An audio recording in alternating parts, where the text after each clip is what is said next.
lahat. Ito, update lang tayo ngayon. Sinubukan kong isa lang dito yung aking splash proof na heavy duty sa aking chamber na 3 inches ang height at saka yung nozzle ko na 2 inches ang taas. So itong naging performance. Pwede rin. Ang taas din ang apoy na binibigay, oh. Kayang-kaya niya rin. Ito pa rin ay ang chamber na to ay 3 inches lang, ha. Ang taas, tapos ang diameter niya ay 4 1/2 inches.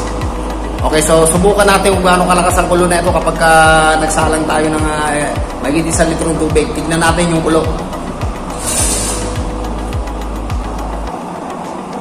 Teka, babaliktad ko lang yung camera para nakikita nyo maigi, no? Kasi hindi masyado makita pag ganito, eh. Okay, so babaliktad ko lang. Okay, so ito ang performance ng aking 3 inches na chamber na sinalangan ko ng splash proof. Ang taas din ng hindi lang masyado makita, eh. Pero ang taas ng apoy niya ay halos mahigit 1 dangkal o 8 inches. Ayan, no? Ang taas din ang binibigay niyang apoy. 2 inches lang ang pinaka total height ng ating ano diyan, yung ating nozzle. Tingnan natin kung gaano kalakas magpakulo ito. Ayan, sinalangan ko. O may lumalabas pa rin na mga apoy sa gilid, oh. Blue flame din ang lumalabas, o yung excess na apoy. Ang lakas din. 3 inches lang ang chamber ko, pero ang lakas ng birada niya. May mga lumalabas pa sa gilid. Oh, halos lahat lumalabas, ay lumalampas pa.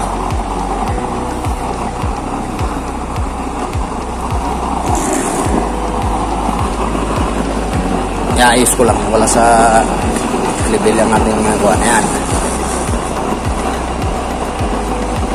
Ayan, ang ganda rin ng performance na ito.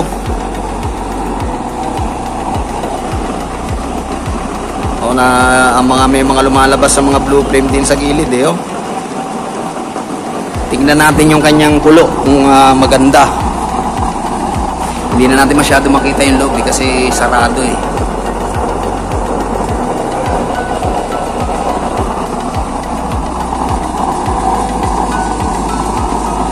Okay, so medyo nakulo na agad. Tingnan natin yung bulwak niya kung mapapalakas yan mamaya. Sasarado ko muna ito ulit.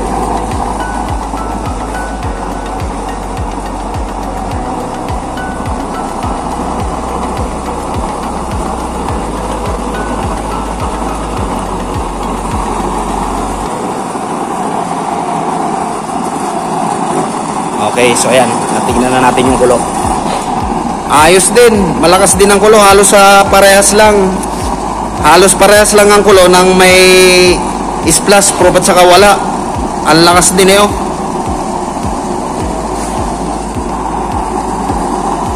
Ang lakas din ang bulwak ng pagkakulo niya. Okay, so hindi talaga mapigilan yung init.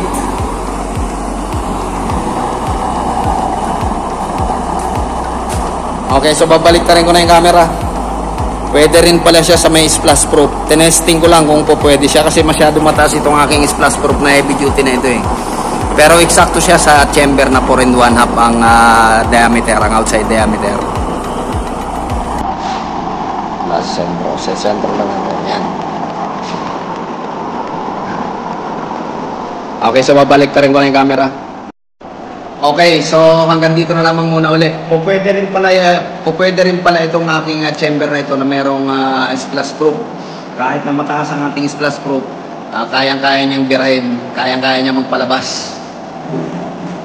Okay, so tatanggalin ko na ang ating kaserola. Okay. So, ayan ang kanyang performance. Kayang-kaya niya, maski may splash proof, kaya niyang magpakulo. Wala na tayong bago. Kasi kanina pa tayo.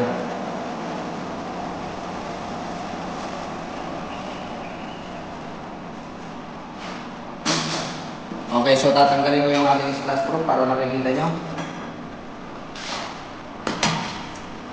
Ubos na pala yung ating langis, oh. Side na. Wala na. Chamber na lang talaga. Wala na yung langis natin, ubos na. Okay, puro carbon na lang. Okay, so kayang-kaya din pala niyang mag-operate sa tataas ako para maubos yung carbon. Kayang-kaya niya mag-operate maski mayroong splash proof. Okay, so kakaunti lang pala yung langis na ginamit ko kanina. Okay, so ayan. Purong carbon na lang yung natira sa loob. Wala na. Tuyo-tuyo na siya. Puro na lang to carbon. Wala na. Ayan. Tuyong-tuyo ang ating chamber. Liliparan na. Ayan. Tuyong-tuyo. Kaya niyang sairin lahat ng langis. Ayan. Wala talagang matitirang langis dyan. Okay. So, isa pang kagandahan ng aking ginawa na to. Nauubos yung langis sa loob ng chamber. Okay. So, maraming salamat sa pagsama. Ayan talaga. Ubos na talaga yung langis. Ayan. Tuyong-tuyo na. Yung nag-aapoy na lang. Yung may natirang langis dito sa ating daanan ng dito sa tubo na ito. Pero yung iba, wala na. Tuyong-tuyo talaga. Ayan o. Hihipan ko na lang. Ayun, nakita nyo? Ayan o. Wala na talaga. Okay, so ito lang ang kagandahan ng chamber ko na to. 3 inches. Papatayin ko na yung blower. At saka 2 inches yung nozzle. Pero ang nakalitaw na coupling ay 1/2. So lumalabas lang na aking pinaka-nozzle ay 1 1/2. Okay, so nakita niyo yung performance. Kaya niya kulo gamit ang aking heavy duty na splash proof. Okay, so ayun, daming yung kulo halos walang pinag-iba sa may splash proof at saka wala. Okay, so dinitipan ko lang kasi puro kabul. Tuyong-tuyo talaga yung aking chamber. Okay, so kukunti lang pala yung langis na nalagay ko kanina. Magsalang tayo ng splash proof. Kaya pala medyo bitin pa yun ha. Medyo kaunti pa yung langis natin. How much more kung talagang nasa level yung langis natin. Pero ang lakas kanina ng birada. So maraming salamat sa pagsama.